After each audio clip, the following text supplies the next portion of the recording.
He owns them. He's whooping them every time they play. It's been regular season. It's been playoffs. What else more do you need? Is it Western Conference Championship? I don't know. How much more information does a person need? And I put it on Facebook, and everybody's on it. Like, you're crazy. You're out of your mind. You need clinical help. Jesus, are my eyes really that? Do you guys not see what I'm seeing? And then all of this talk about defense. Oh, look, that's why. Because look, and there's two-way. Luka doesn't play any defense. Well, how come every time Luka is daggering them with game winner after game winner, how come Anthony is never guarding him? You never see Anthony in any of these highlights. And it's not one highlight. It's not two highlights. It's 5 or 6. Every time they play, it's a close game. And Luka is killing him down the stretch in the fourth quarter. Anthony is never guarding Luka. Before the series in the playoffs last year, Anthony Edwards went out of his way to say, "Yeah, and I'm guarding Kyrie. I want that matchup, and I want to prove myself on defense."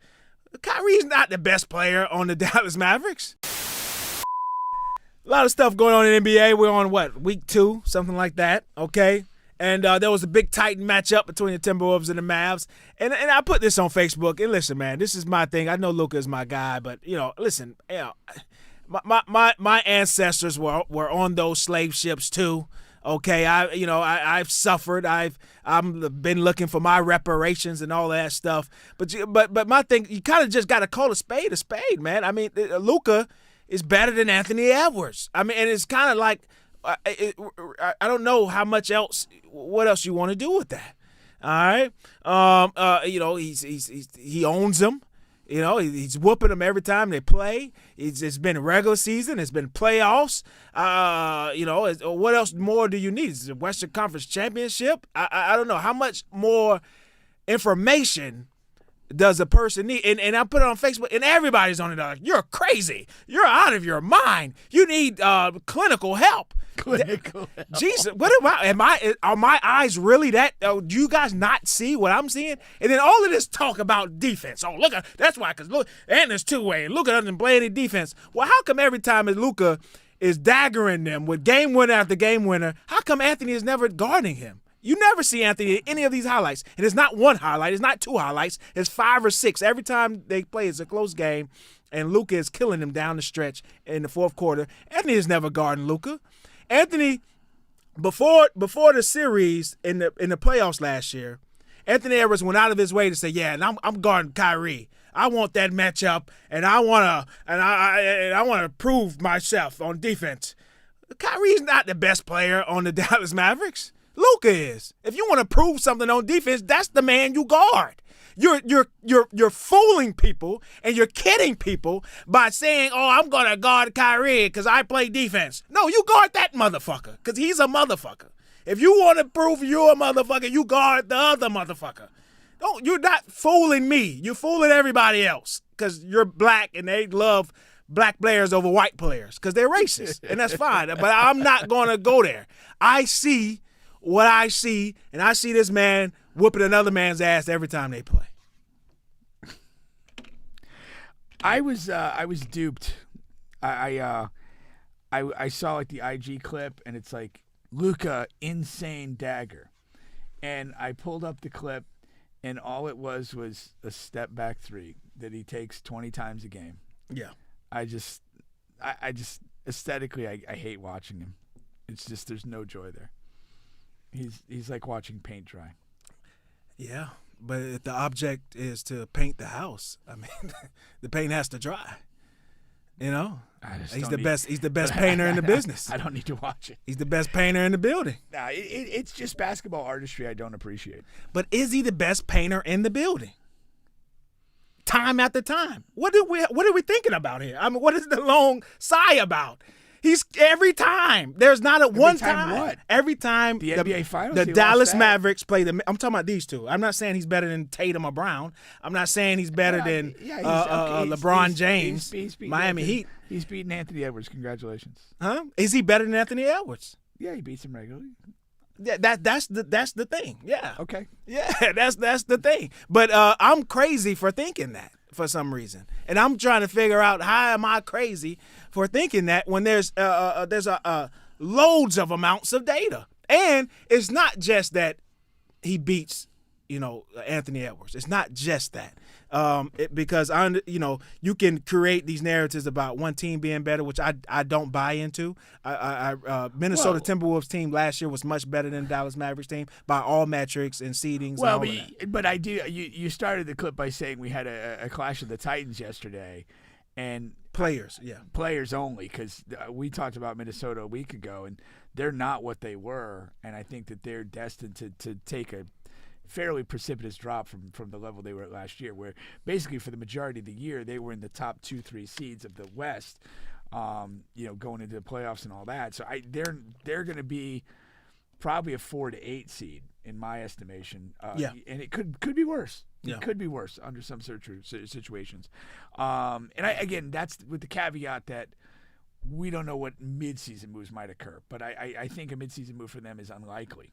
Of the level that would change their overall arc, unless they can move Randall for a significant piece. Right. So I don't think that's likely. So I would say they're most likely a 4 to 8 seed in the West, which is a drop from where they were. I don't see them as a legitimate title contender.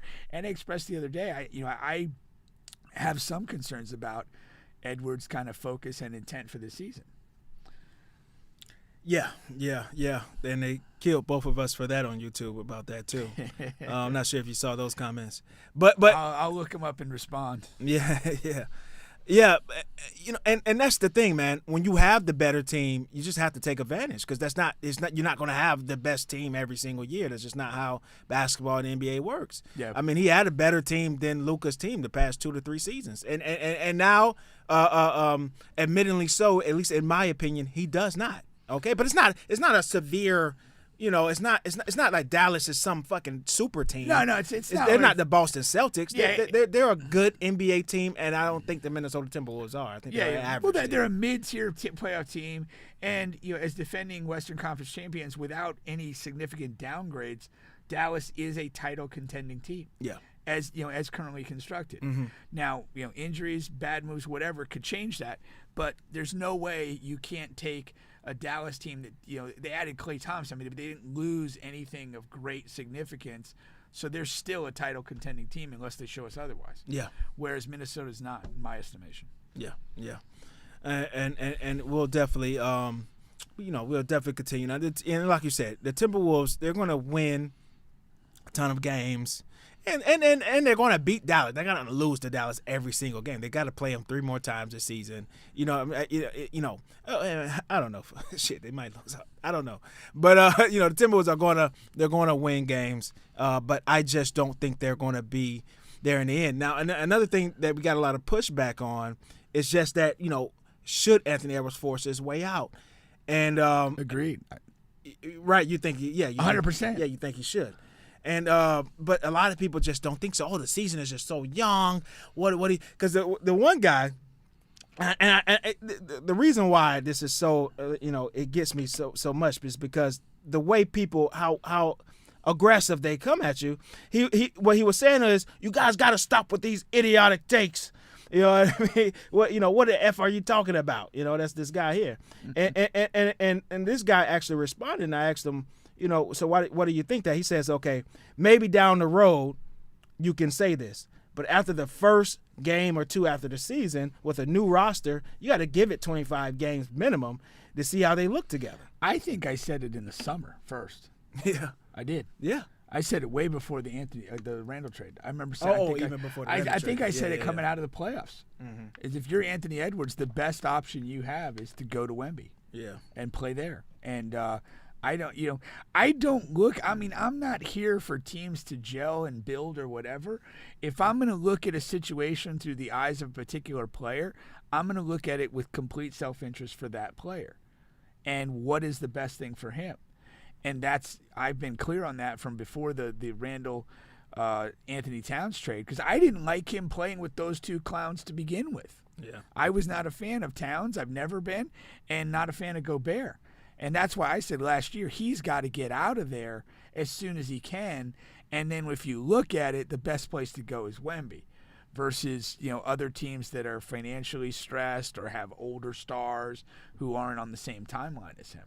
Yeah. So I'm not backing off that a bit. I'll let history judge that. Yeah. without a doubt. But again, if you look at like any player, like, oh, what should this guy or that guy do? I'll give you an opinion as to what I think he should do. Yeah. You know, it doesn't make sense not to. You know, I'm not a big team gelling guy. Teams, a lot of teams have just clicked. You know, through history, it clicked. There's a good feeling about it. The way teams click is you have a good vibe and you start to stack accomplishments, wins. And that's what you are. And if you're a team that's losing, that diminishes good vibes and positivity. And every problem looks bigger than it probably is when you're on the downside of things. You know, I always, and it is for several years, I like look at teams and look at the plane picks. Teams that are winning and rolling and vibing, dudes are always posting pictures on the plane between games, and everyone's having fun. And teams that are losing, they don't post those pics. There's a correlation there. I'm not saying you take team pictures on the plane and suddenly you're going to be a 60-win NBA team, but they're connected. Like, if you're feeling that good about the group you're with, like, you're in a good place. Success will follow that. But by the same token, if you're not having success and there's dysfunction in the group, that says a story too. And you're not going to want to post things with that group because you're kind of internalizing and just kind of protecting yourself to get through a bad situation. No, that's for sure. I mean, that's a part of it. Geez Louise. Yeah, that's definitely a part of it. And, we'll see when the season goes, what Minnesota goes. I have them exactly where you have them, a little less, maybe 5 to 8. But, again, they have that opportunity to see and do what they do, man. The next one here,